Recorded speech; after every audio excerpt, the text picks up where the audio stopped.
Hello everyone, welcome to my YouTube channel. बात कर लेते हैं मिलर और डॉलार्ड की थ्योरी के बारे में। इन्होंने अनुकरण अधिगम का सिद्धांत दिया है, इमिटेशन लर्निंग का सिद्धांत इन्होंने दिया है।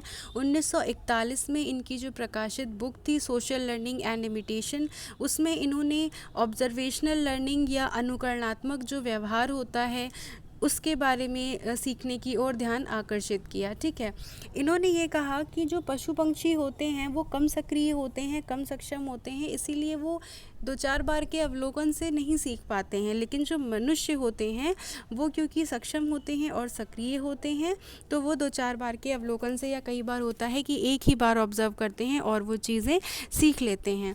क्यों? क्योंकि अवलोकन के द्वारा यानी ऑब्ज़र्व करते हैं जब हम, तो उस ऑब्ज़र्व करने के द्वारा यानी जो बिहेवियर हम ऑब्ज़र्व करते हैं उसके द्वारा जो अनुकरण होता है, जो इमिटेशन होता है, उसके सीखने में दो चीज़ें बहुत महत्वपूर्ण होती हैं।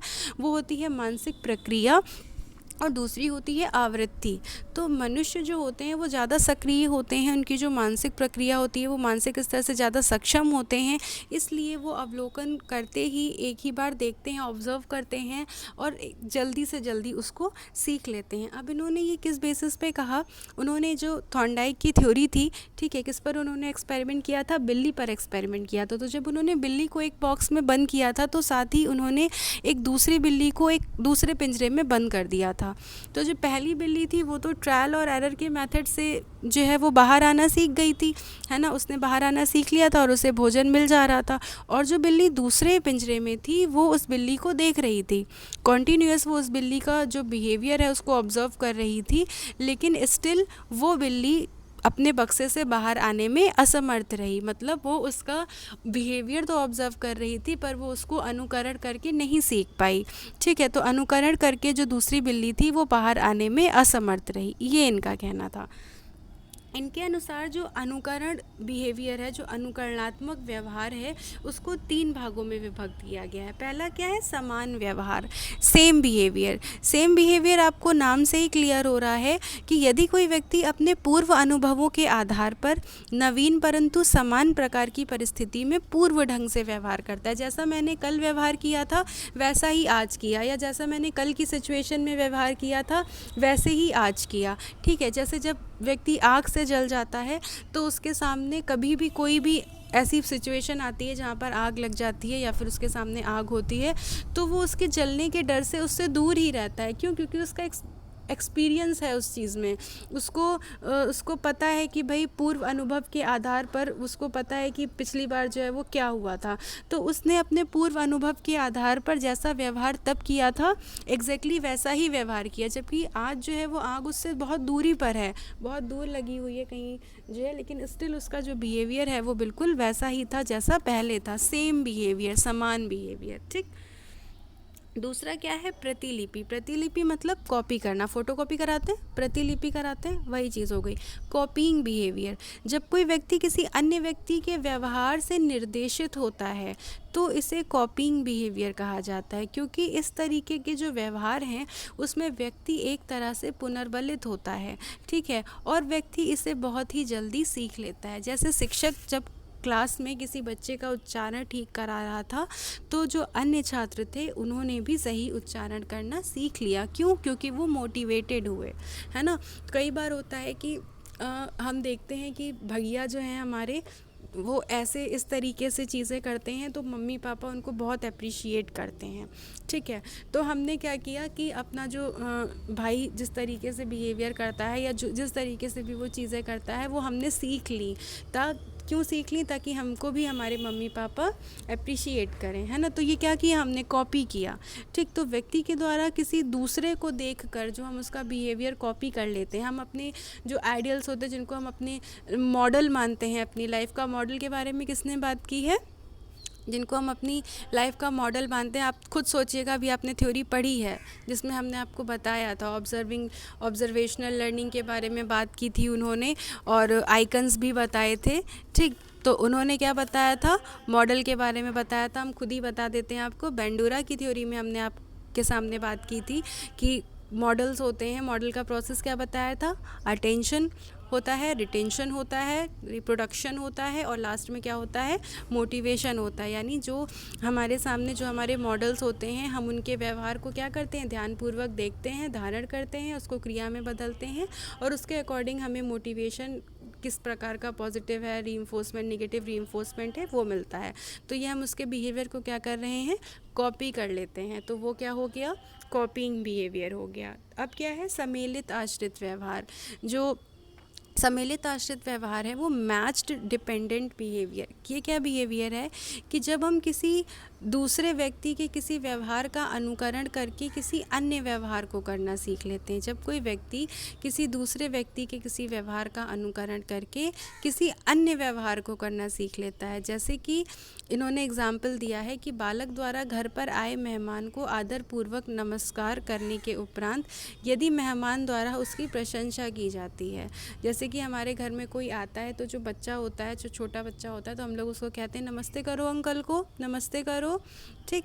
तो फिर जो मेहमान आते हैं कहते हैं वेरी गुड, बहुत अच्छा बच्चा है, ये तो बहुत अच्छे संस्कार हैं इसके, तो ये तो नमस्ते भी करता है, पैर भी छूता है, ठीक है। तो इस तरीके से उसको जो प्रशंसा मिली है ना, तो किसी मेहमान के आने पर उसे जो प्रशंसा मिली, तो उसने क्या किया, जो कभी कोई दूसरा मेहमान आया, जो दूसरा बच्चा था, उसने उस चीज़ को, जो जब कोई अन्य मेहमान आए है ना, तो किसी नए मेहमान के आने पर भी उसे नमस्कार करता है। क्या सोचकर नमस्कार करता है कि भाई ये भी मुझे प्रशंसा देंगे, है ना, ये भी मुझे अच्छा अच्छा बोलेंगे। तो इस प्रकार के व्यवहार में व्यक्ति किसी मॉडल या अन्य व्यक्ति के व्यवहार का अनुकरण करते हुए किसी व्यवहार के अनुरूप करने के लिए पुनर्बलित किया जाता है। रीइंफोर्स्ड मिल रहा है उसे, रीइंफोर्समेंट मिल रहा है। देखो जो समान व्यवहार था उसमें कोई रीइंफोर्समेंट था नहीं, ठीक है।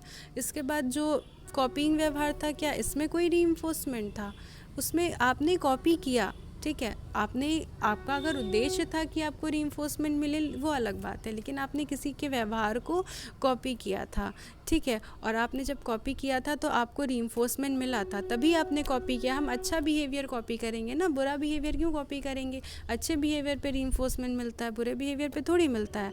तो इस तरीके से जब हमने व्यवहार को कॉपी किया था तो व्यक्ति का जो व्यवहार था वो क्या हुआ था, पुनर्बलित हुआ था।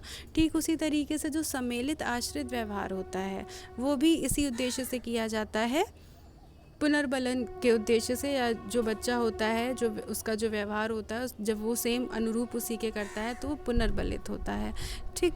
तो ये एक मैच डिपेंडेंट बिहेवियर का एग्जाम्पल है, क्योंकि इसमें मेहमान द्वारा प्रशंसा करना पुनर्बलन का कार्य करता है, ठीक। मिलर तथा डोलार्ड के अनुसार जब छात्र किसी व्यक्ति के व्यवहार को देखकर अनुकरणात्मक व्यवहार करता है तो उसके बाद उसे पुनर्बलन मिलता है, तो वह उस व्यक्ति के व्यवहार को करना सीख लेता है। मिलर और डोलार्ड ये कहते हैं कि जब हम मनुष्य है वो किसी के बिहेवियर को ऑब्ज़र्व करता है तो वो उसको अनुकरण कर लेता है। क्यों अनुकरण कर लेता है? अनुकरणात्मक व्यवहार करता है, बाद में उसे क्या मिलता है, रीइंफोर्समेंट मिलता है, इसलिए वो उस व्यक्ति के व्यवहार को करना सीख लेता है। लेकिन बाद में जो बैंडूरा हैं उन्होंने अपने अनुसंधान कार्यों से सिद्ध किया कि ऑब्जर्वेशनल लर्निंग और इमिटेशन लर्निंग दोनों में अंतर है। वो ये कहते हैं कि ऑब्जर्वेशनल लर्निंग में अनुकरण हो भी सकता है और नहीं भी हो सकता है। भाई हम अपने आसपास का बिहेवियर ऑब्जर्व करते हैं, ठीक है, तो ज़रूरी तो नहीं है कि हम उसका अनुकरण करें, ठीक है, या फिर अनुकरण ना करें, कुछ भी हो सकता है, अनुकरण हो भी सकता है या नहीं भी हो सकता है। तो व्यक्ति में अनुकरणात्मक सीखना जो होता है, जब वह परिस्थिति या जो भी स्टिमुली है उसको ठीक ढंग से अपने मस्तिष्क में प्रोसेस कर लेता है, संसाधित कर लेता है, तब वो जो अवलोकनात्मक सीखना होता है, जो ऑब्जर्वेशनल लर्निंग होती है, उसमें जो संज्ञानात्मक प्रक्रिया है, जो हमारे कॉग्निशन में जो चीज़ें चलती रहती हैं वो इम्पॉर्टेंट होती है।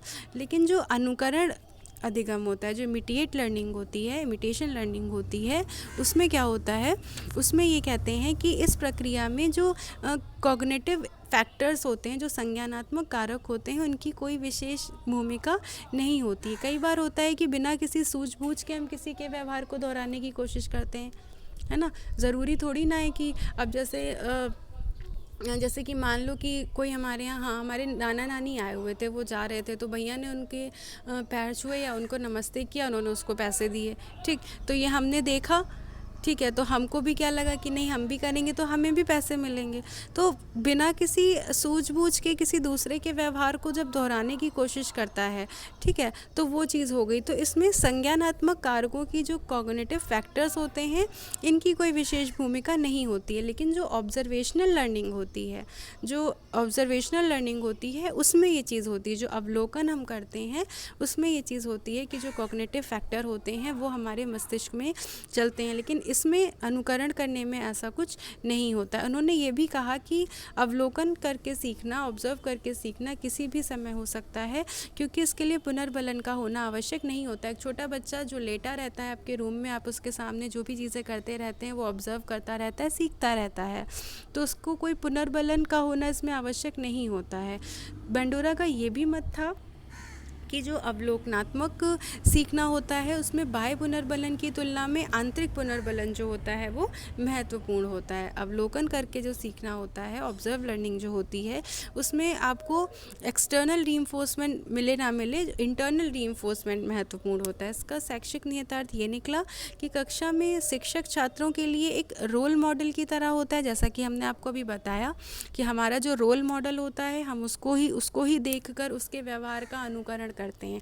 जैसे कि हमको हमारा कोई टीचर बहुत पसंद आता है तो हम उसकी हर चीज़ को ऑब्जर्व करते हैं और उसका अनुकरण कर लेते हैं, ठीक है, अनुकरण कर लेते हैं, तो ये सारी चीज़ें हमारे व्यवहार में आ जाती हैं। तो छात्र अपने शिक्षकों का सम्मान करते हैं तथा उन्हें जो उच्च पदस्थ व सम्माननीय समझते हैं। इसलिए सभी शिक्षक अपने छात्रों को केवल ये ना सोचा करें कि केवल क्लास में जाके पढ़ाना ही सब कुछ है, ज्ञान कौशल, बल्कि सारी चीज़ें जो उनका बिहेवियर है, किस तरीके से वो बात करते हैं, किस तरीके से वो उनकी जो पर्सनालिटी है, वो सारी चीज़ें बच्चा अनुकरण करके सीखता है। क्यों? क्योंकि वो उनको अपना रोल मॉडल मानता है, वो उनको अपना मॉडल मानता है, इसलिए वो उनके व्यवहार को सीखता है।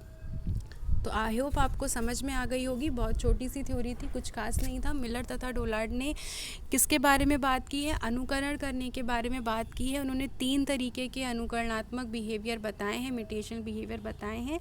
एक तो था सेम बिहेवियर, जब हम जैसी पुरानी सिचुएशन होती है उसके आधार पर नई सिचुएशन में बिल्कुल एग्जैक्ट बिहेव करते हैं। दूसरा हो गया कॉपिंग बिहेवियर, जब हम किसी का बिहेवियर कॉपी करते हैं।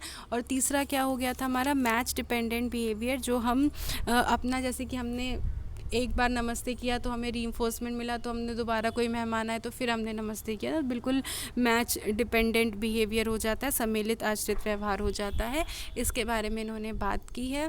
बंडोरा उन्होंने ये बताया कि ऑब्जर्वेशनल लर्निंग जो होती है वो ज़रूरी नहीं है कि उसमें अनुकरण हो या ना हो। क्यों? क्योंकि ऑब्जर्वेशनल लर्निंग जो होती है उसमें कॉग्निटिव फैक्टर जो होते हैं उनकी इम्पॉर्टेंट भूमिका होती है।